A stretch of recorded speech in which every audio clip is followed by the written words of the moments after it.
Hello there and welcome to Com 111 Intro to Communication Theory. I'm so glad you're here and I can't wait for you to see how 111 unfolds this term.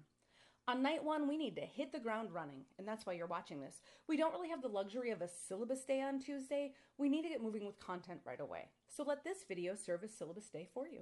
Let's start at the top. Hi, I'm Jody, and I'm your instructor this semester. I've been teaching Com 111 since I was hired here in 1999, fresh out of graduate school.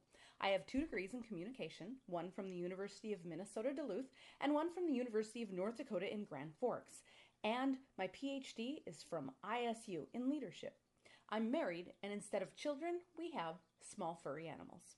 But enough about me, let's move on to the really important stuff. What's up this semester? You are in a lecture lab class. This means that we all meet as a large group on Tuesday nights in Capon Auditorium where I lecture on course material. Then on Wednesdays, we meet in small groups in lab classes taught by me or one of my awesome assistants this term, Mallory, Jessa, and Lauren. Together, we make a terrific team. Now let's talk about what you'll be doing in Com 111 this term. We will have 2 tests this semester. Both are true-false, multiple-choice OpScan style, and you'll receive a study guide for each in advance of test day. On exam nights, you must leave your book bags and belongings on the stage in the front of the room, and there must be one open seat between you and the person next to you during the exam. Together, exams comprise about 45% of your final grade. Nearly the rest of your grade, a full 40%, will be earned with what I call the Better Than a Test projects, which you will do 4 times this semester. I think you're going to love these. They're super creative opportunities for you to work with and through theory, and I leave them open to you. You can choose one of my options for completing these assignments, like creating a PowerPoint presentation, writing a paper, creating an infographic, or creating an animated video. Or you can propose your own option, which means that you can create something you'll be able to put in your portfolio and use to help you get a job. We'll talk more about this assignment in lab, but for now, I just really want you to click on the assignments tab in ReggieNet and read all about these projects and look through some samples. This semester, you also have ReggieNet readings quizzes. There's one for every reading, usually due before lecture on Tuesdays. Information on what to read and where to read it can be found on ReggieNet and is noted in the syllabus. The readings quizzes are timed. You're given just over 1 minute to answer each question, and you can only take each quiz once. You cannot make up readings quizzes for any reason. Scores for readings quizzes are posted 5 minutes after class starts. If you want to see how you performed on specific questions on a quiz, please make an appointment during one of the 111 team members' office hours, and you'll be granted full access to your individual quiz.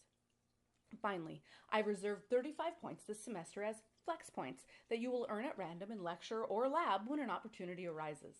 Flex points will only be available to people who attend class, and they cannot be made up for any reason, even in the case of excused absences.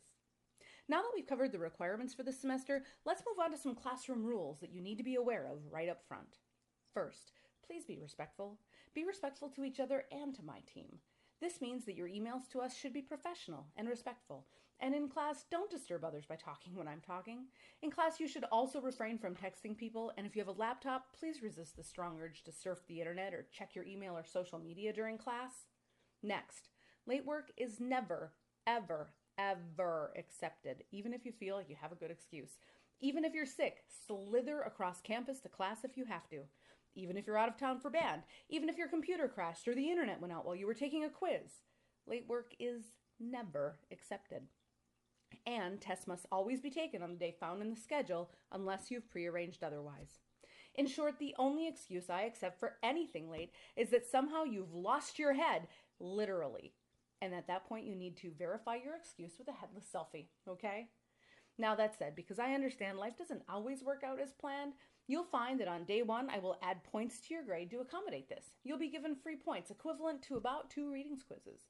This way, if something happens, or you have to miss class, or you forget, or your arms or legs spontaneously fall off your body, you're covered, okay? You have 2 freebies, so use them wisely. And please don't come to me and ask for another one.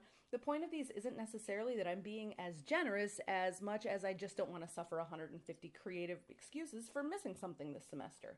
If you miss a quiz or some flex points, you don't need to talk to me about it. It's covered. You're good. Honest. Finally, if you have any questions, any problems, or anything, please don't hesitate to contact me or one of the members of my team. We're here for you, and we can't help you if you don't communicate with us. Our office hours are listed on the syllabus and on ReggieNet. If you would like to meet with me during my office hours, you need to sign up for a slot at professorjody.youcanbook.me. Please read through the syllabus carefully so that you understand all of the details of our class. There's actually a lot more than what I just covered in this super awesome video. However, this is what you need to know to start class this semester, and that works for now. Welcome to COM 111.